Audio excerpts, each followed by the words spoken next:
A lawless state, California admits an illegal immigrant attorney to the state bar. How does that square up? Two of our favorite attorneys explain California and the law to us. Jonna Spilbor and Doug Burns are next. California has a well-deserved reputation for sometimes being at the leading edge of the absurd.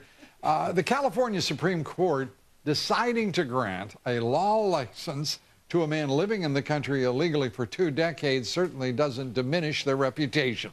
Joining us now, former federal prosecutor and criminal defense attorney Doug Burns, criminal defense attorney Jonna Spilbor. Thank you both for being here. Jonna. My pleasure. Yeah.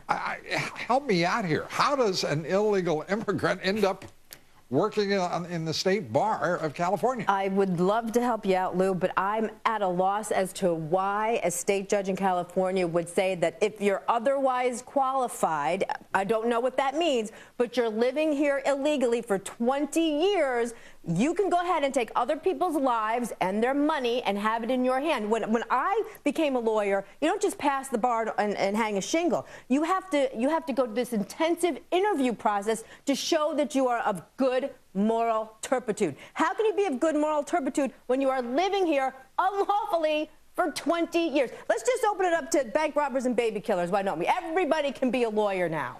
Is this a reflection, perhaps, of what the courts think of our beloved profession?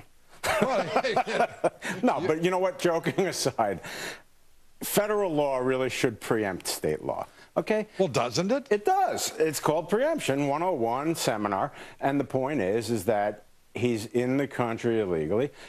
Admittedly, by the way, there's some mitigation. He was brought here very young. His petition to get status got backed up. His father was here illegally, and so on and so forth. But the point is, one of the core tenets of being a lawyer is not only improprieties, Lou, but the appearance of an impropriety. So how could you argue that this doesn't appear to be improper to have somebody who's here illegally being sworn in as an attorney?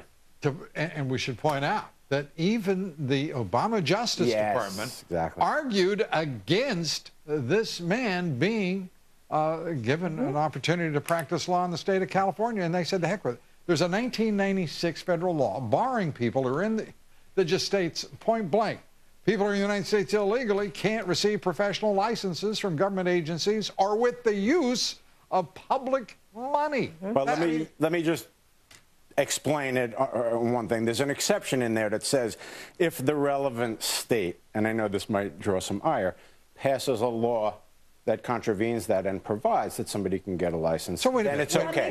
I know. Okay, now look, attorneys have, in some respects, well-deserved reputations. Thank you, or not thank you. I don't know what. Well, I'm going to leave it there. Leave it vague. But the idea that the federal government would pass a law that then permits the state to actually take precedence over federal law is mindless and absurd. Then you could open all of California up to take in illegal immigrants legally. But the problem, as you said, Lou, is for Congress to have passed that exception is insane. No, doesn't make any sense. Which says, by the way, if a state says it's okay, it's fine. That makes no sense. Here's what I'm thinking. Makes no sense. We're going back to what the courts may think of your beloved profession. Exactly. There may be more truth to that. I may have been right.